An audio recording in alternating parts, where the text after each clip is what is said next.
Hello friends, आज का हमारा टॉपिक है इंडिया द गवर्नमेंट।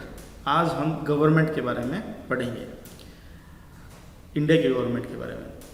जैसे कि हम जानते हैं, जो इंडिया है बहुत ही बड़ा कंट्री है, it is very large country. ये इंडिया जो है 7th लार्जेस्ट कंट्री है वर्ल्ड का। और अगर पॉपुलेशन वाइज देखें तो इंडिया चाइना के बाद 2nd लार्जेस्ट कंट्री है। मतलब चाइना के बाद सबसे ज़्यादा लोग पूरी दुनिया में हमारी कंट्री इंडिया में रहते हैं। करीब 135 crore people, 1.35 billion people India में रहते हैं। अब इतने सारे लोग यहाँ पे रहते हैं तो इनको इतनी सारी सुविधाएं, जैसे कि ट्रेन की सुविधा हो गई, इलेक्ट्रिसिटी की सुविधा हो गई, ये जो फैसिलिटीज़ होती हैं, रोड हो गए, ये जो फैसिलिटीज़ हैं ये कौन प्रोवाइड कराता है? इतने सारे लोगों को कौन गवर्न करता है? तो वो है government.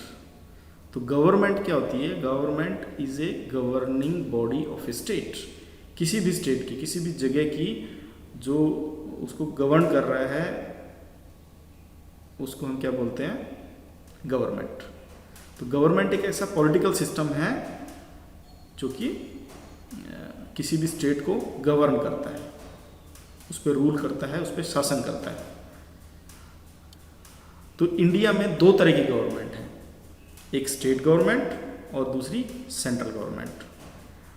Political division of India वाले चैप्टर में, उस वाली वीडियो में हमने पढ़ा था कि जो इंडिया के अंदर 28 स्टेट्स हैं और 9 यूनियन टेरिटरीज हैं। 28 स्टेट्स और 9 यूनियन टेरिटरी स्टेट्स हैं। ये इनमें खुद की एक गवर्नमेंट होती है जिसको स्टेट गवर्नमेंट बोलते हैं। और एक जो पूरे इंडिया पे जितने भी स्टेट्स हैं, जैसे 28 स्टेट है तो 28 स्टेट की एक खुद की गवर्नमेंट है जिसको बोलते हैं सेंट्रल गवर्नमेंट, जो कि पूरे इंडिया के अंदर जो भी देखभाल है लोगों की, उसका काम, उसको गवर्न, उस पर जो शासन हो रहा है वो सेंट्रल गवर्नमेंट का हो रहा है। तो इस तरीके से 2 तरीके की गवर्नमेंट है, सेंट्रल गवर्नमेंट और स्टेट गवर्नमेंट। तो आज हम इन सेंट्रल गवर्नमेंट और स्टेट गवर्नमेंट के क्या क्या वर्क हैं, क्या इनमें डिफरेंसेस हैं, इसके बारे में आज हम थोड़ा सा डिटेल में पढ़ते हैं। तो सबसे पहले हम स्टेट गवर्नमेंट के बारे में देखते हैं। जैसे कि हमने विलेज और पंचायत वाले चैप्टर में पढ़ा था, एक एग्जाम्पल लिया था कि कोई भी एक असेंबली होती है, उसमें जो हेड होते हैं वो पूरे की पूरी फैमिली मेम्बर्स का देखभाल करते हैं। उसी तरीके से पूरे विलेज में पूरा विलेज कुछ लोगों को चूज़ करता है जिसको पंच बोला जाता है, और फिर पंच अपने हेड को चुनते हैं जिनको सरपंच बोला जाता है, और वो एक पंचायत बनाते हैं, एक काउंसिल बना लेते हैं विलेजर्स की, जिसको पंचायत बोलते हैं। और वो पंचायत जो है पूरे विलेज की जो भी वेलफेयर का काम होता है, गाँव की भलाई के जो काम होते हैं, उनकी देखरेख वो पंचायत करती है। तो इसी तरीके से पूरे के पूरा जो स्टेट होता है, इंडिया में 28 स्टेट हैं, तो हर स्टेट में उनकी खुद की एक गवर्नमेंट है।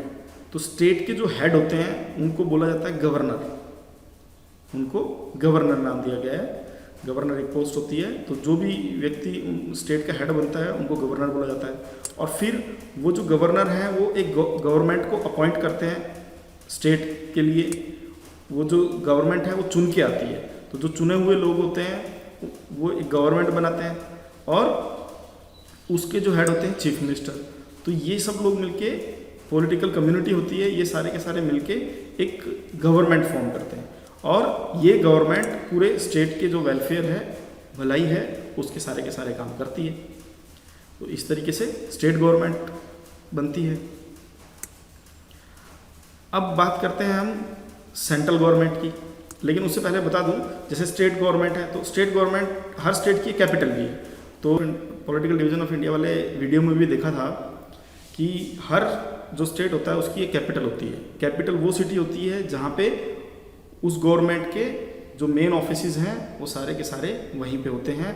तो जितने भी गवर्नमेंट के ऑफिसर्स हैं, सीनियर ऑफिसर्स हैं, मिनिस्टर्स हैं, और जो गवर्नमेंट के ऑफिस हैं वो सारे के सारे कैपिटल सिटी में होते हैं। तो इसी तरीके से हर स्टेट की होती है, और वो सब वहीं से देख रेख करते हैं। तो ये तो हो गया स्टेट। अब हम बात करते हैं सेंट्रल गवर्नमेंट की। सेंट्रल गवर्नमेंट भी इसमें पूरे की पूरी, अब हमारा पूरा जो कंट्री है इंडिया, ये भी एक स्टेट है।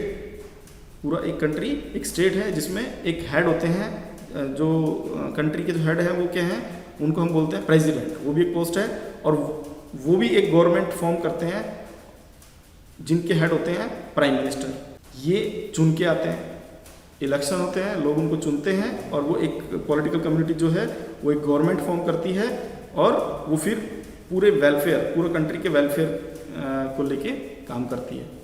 तो इस तरीके से हमारा कंट्री सेंट्रल गवर्नमेंट और स्टेट गवर्नमेंट जो है अलग अलग उनके काम होते हैं।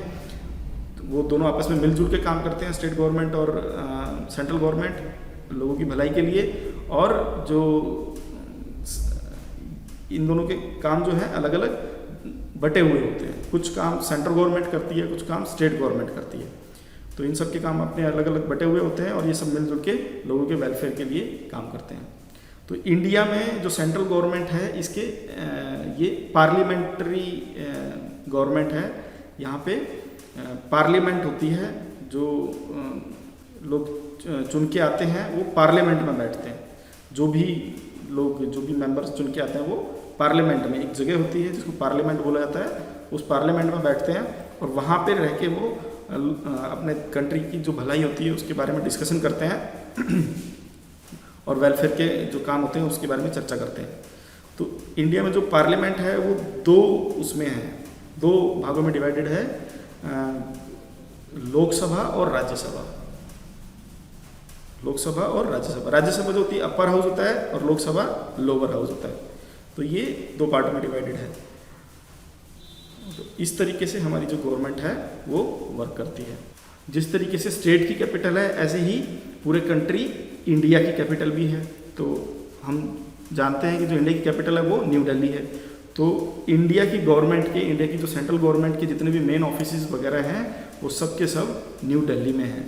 और जितने भी सीनियर ऑफिसर्स और मिनिस्टर्स जितने भी लोग होते हैं वो वहीं पर रहते हैं और वहीं से काम करते हैं, न्यू दिल्ली से। तो ये हमारी जो गवर्नमेंट है इंडिया की उसके बारे में थोड़ी सी जानकारी थी। आप इसको अच्छे से पढ़िए और इसके जो क्विज़ वगैरह हैं उसको सॉल्व करिए ताकि आप इसको अच्छे से कर सकें। इतने टॉपिक को इस चैप्टर में इतना ही। Thank you.